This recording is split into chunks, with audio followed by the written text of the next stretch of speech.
I accept the nomination. I, Akim Olufemi Gbajabiamila,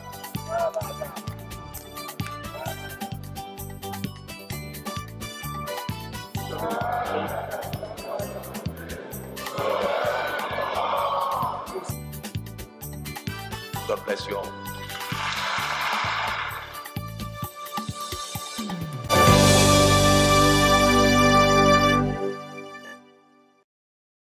Putting my office aside to drive to the offices of the security personnel to show my concern so that we can resolve this matter. Lawmakers expressed concern over the rising cases of killings and kidnapping in the country, called for urgent solutions to the problem. And as committee gathers input on establishment of tertiary institutions, Speaker calls on Education Ministry to be proactive. You're onto the program House Tickets, the program that highlights legislative business in the House of Representatives, Federal Republic of Nigeria. I am Dihelia Mamza, your guide on the program. In this package, we review events of the week spanning 14th to 16th December 2021. We have reports on various motions and bills, amongst which necessitated lawmakers to take immediate action and campaign against bandits and insurgents in the parts of northwestern Nigeria. Considering the recent attack which has caused the fleeing bandits to set up camps in places like Wase in Plateau State through Bauchi and Taraba states. In other discourse, the House deliberated on issues such as disbarment of multiple security checkpoints on federal roads, especially those leading to the southeast of Nigeria. Details of these deliberations, amongst other activities of the House, coming your way after this short break. Please don't go away. If we set our minds right, embrace each other in love and brotherhood, we will come through these troubling times. We will survive, we will recover, and then we will thrive.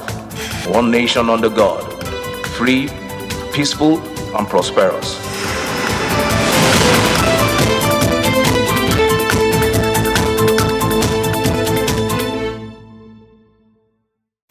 Thanks for staying with us. Motions and bills, among other things, were passed, moved, and adopted after deliberations by the lawmakers during the week under review. Let us take a summary of proceedings for the 3 days the lawmakers sat during the week, as compiled and presented from our studios, starting with motions on matters of urgent public importance. Keep watching. You can connect some matters of urgent public importance were presented for the consideration and resolution of the House during plenaries for the week. Deputy Speaker, Representative Idris Wase, moved one of the motions on the urgent need to halt the incessant killings, kidnappings, and banditry activities in Wase, Plateau State. Representative Wase, in moving the motion, stated that the intense security campaign against bandits and insurgents in parts of northwestern Nigeria has caused the fleeing bandits to set up camps in places like Wase in Plateau State through Bauchi and Taraba states. What is happening now with the campaign of the going against bandits in the far north, they are now escaping from those areas. In an attempt to escaping, they want to find a place that is maybe serene to relocate. Serene meaning of the environment because of the bushland I had mentioned.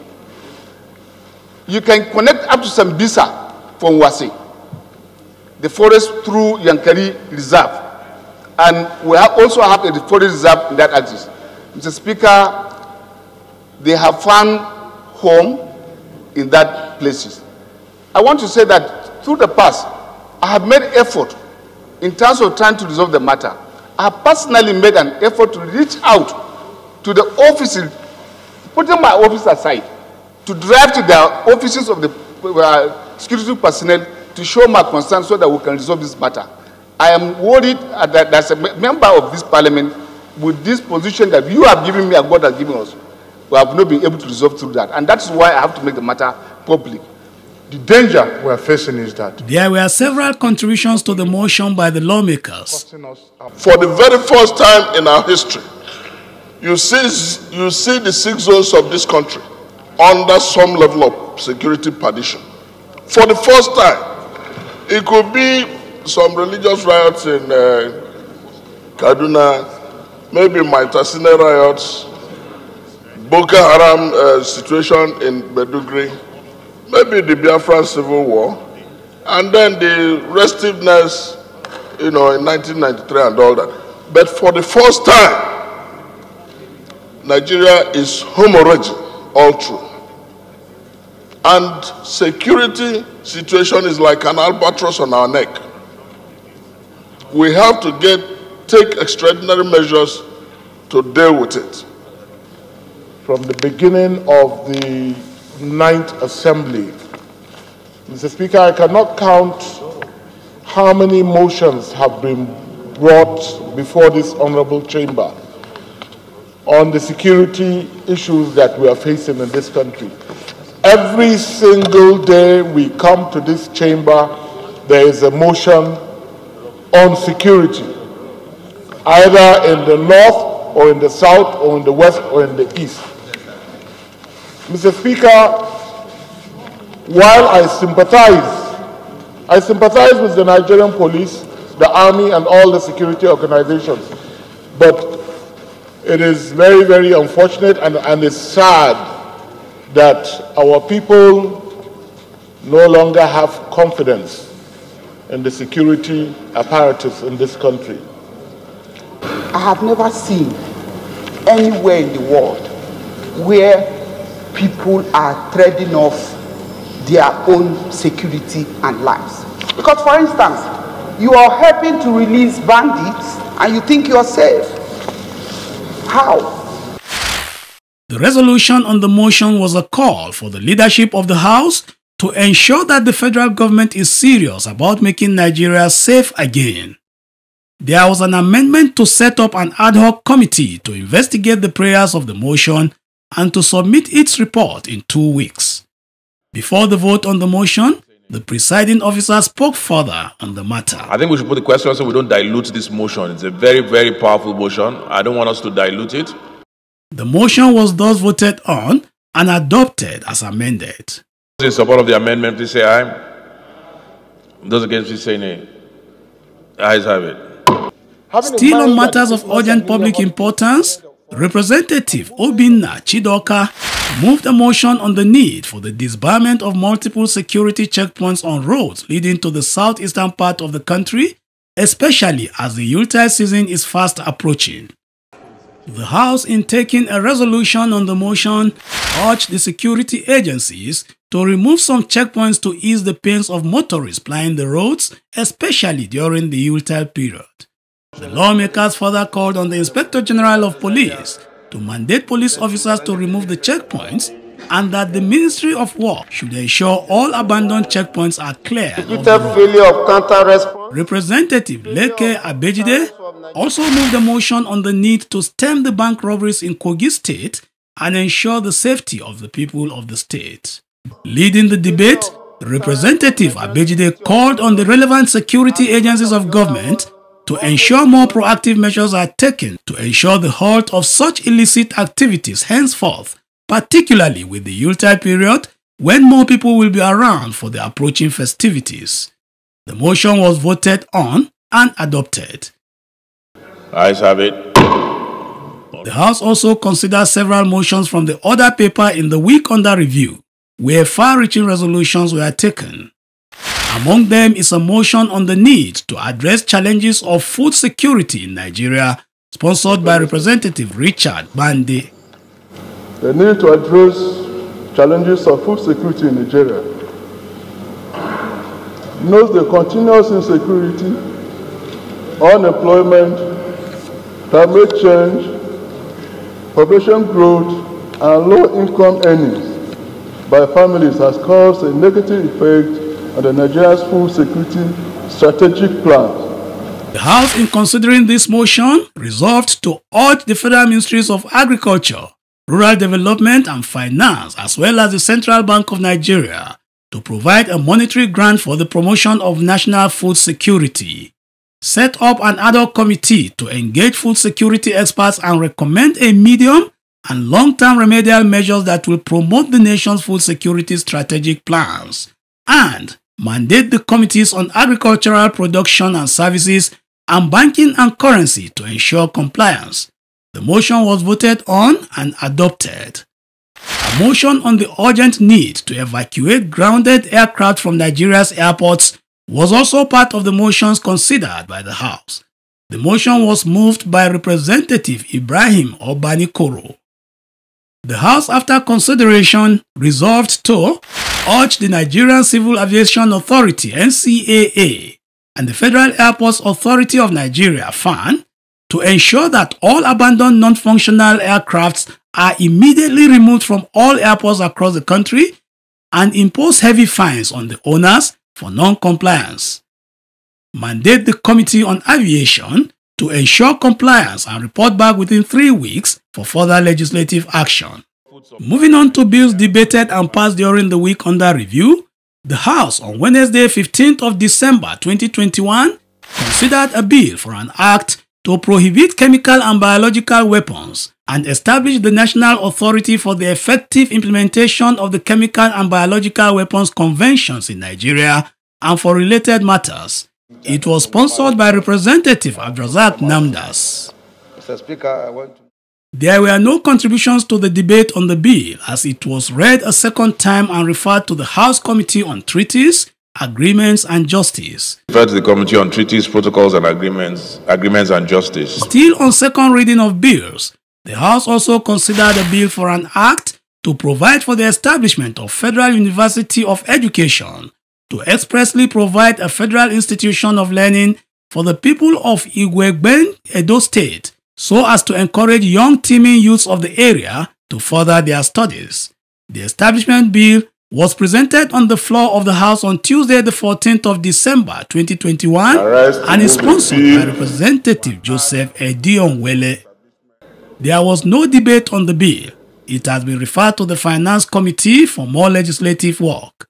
Bills that scaled third reading last week included the Bill for an Act to repeal the Pharmacist Council of Nigeria Act 2004 and enact the Pharmacy Council of Nigeria Bill to regulate the standard of training and practice of pharmacy and for related matters.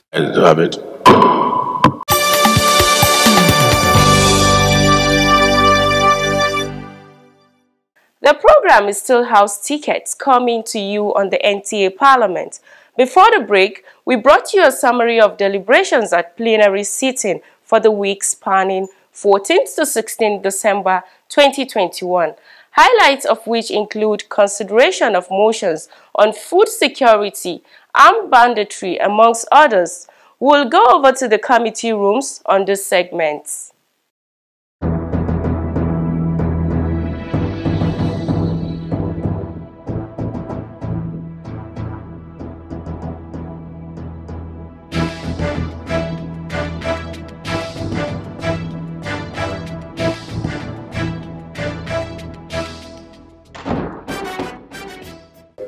We'll start with a public hearing on bill organized by the House Committee on Tertiary Education. The bills up for public input and discuss include a bill for an act to establish a federal polytechnic, Tombia, Bayelsa State, and a bill for an act to establish Forensic Studies University, Erile, Kwara State, amongst others. I am happy to announce that speaking at the event, the Speaker of the House, who was represented by Representative Peter Patterson, said the main idea of the public hearing is for the active participation of stakeholders because their suggestions and contributions will be used as recommendations by the committee. We are living witnesses. He urged and encouraged the Ministry of Education to identify and profile solutions on how to move the sector forward. As you may be aware, the legislature all over the world is responsible for lawmaking. And the most effective tool used in arriving at good and popular law is through public hearing, where interested parties and the general public are given the opportunity to actively participate and offer their contributions in the lawmaking process on matters that are beneficial or affects their lives, which is what we are gathered here to witness today. National Universities Commission. The Deputy Chairman of the House Committee on Tertiary Education, Representative Fatuhu Muhammad, who represented the Chairman of the Committee, Representative Aminu Suleiman, presided over the public hearing and delivered his welcome address. It is therefore in exercise of these mandates that the committee has once again organized this hearing in response to the aspiration of our constituents, as well as in fulfillment of the primary functions of legislature, which is lawmaking. It is necessary to further point out that in carrying out this function, bills can either be sponsored by the executive or the legislature or other bodies through the legislature. There were contributions from lawmakers and stakeholders. The Federal Polytechnic Tombia, which this bill intends to midwife, is the first in the annals of this great country to be so directed on STEM education model. Telford was established to uplift the standard of education in terms of infrastructure, research, and learning. So the fund is meant for Nigerians, your children and our children. So the amendment that is being done to Section 7 and up to Section 20 is to include tertiary institutions that were not included in the initial bill, such as the federal colleges or institutes of forestry research and so many other ones, because they are schools that our children attend. So we want them to benefit what others are benefiting from the system. This, Mr. Chairman, became imminent owing to the renaming of the university after Dr. Alex Ekweme by the federal government of Nigeria. We have attached the University Act document, Chairman, as a guide. This is our position, sir. We are fully in support of the bill, and it is pertinent to note that of the 3 subsectors in the education system, it is only the bill for College of Education that has not been reviewed since 1993. And since then, most of the provisions in the bill, they have become moribund and have not been able to address issues in colleges of education. And therefore, this bill has come at the most appropriate time to be able to address some of these issues. There is a need for the committee to ensure that the bill is consistent with the main Polytechnic Act, and in particular the following areas. 1, tenure of the rector, as was rightly said by somebody there, should be a single term of 5 years, as provided in the Polytechnic Act, and not 4 years of 2 terms, as indicated in the bill. Likewise, the tenure of the deputy rector should also be a single term of 4 years, as provided in the Polytechnic Act, and not 3 years, as indicated in the bill.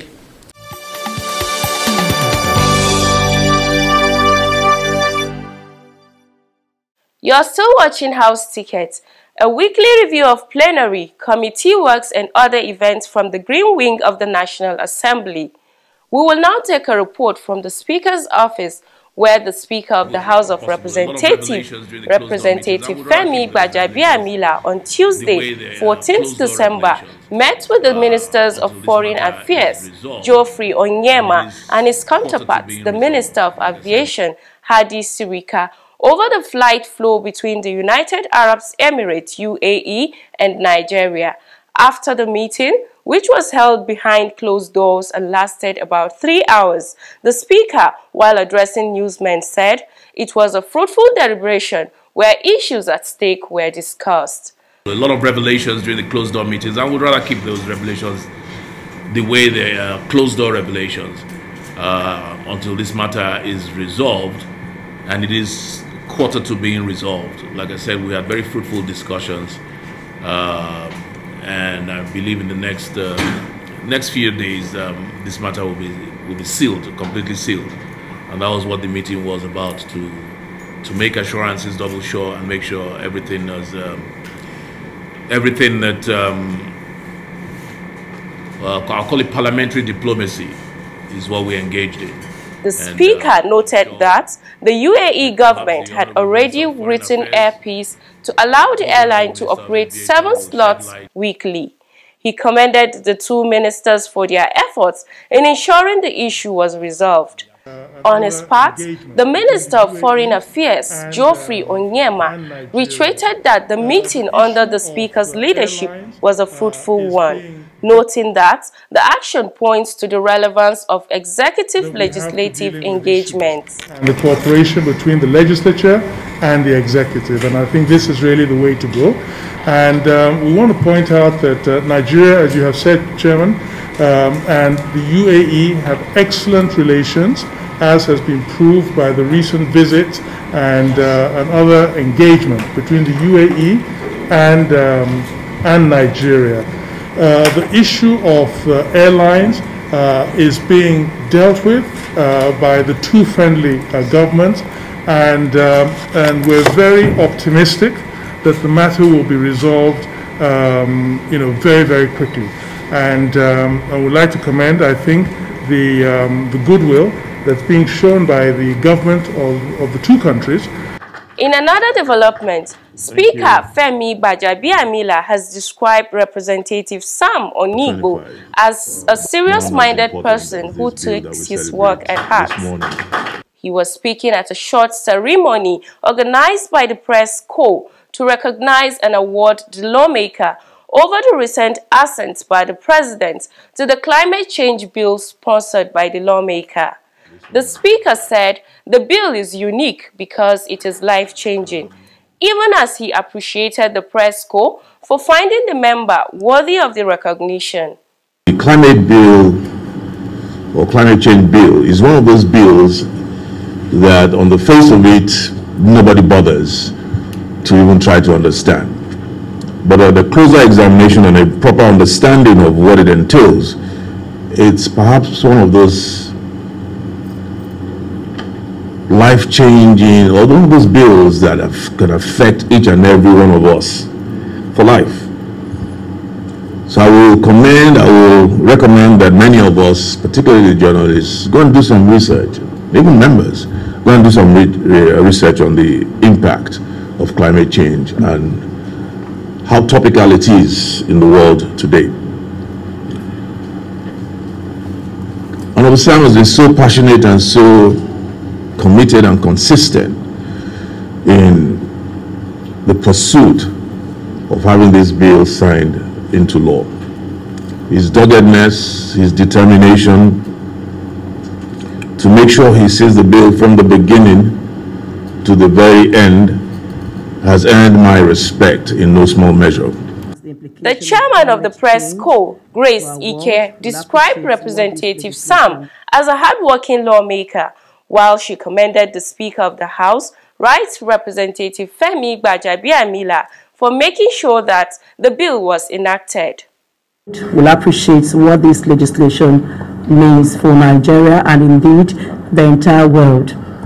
We congratulate Honorable Sam Onigbo, the Speaker of the House of Representatives, and the entire 360 lawmakers for pushing through this all-important bill known today as the Sam Onigbo Climate Change Bill.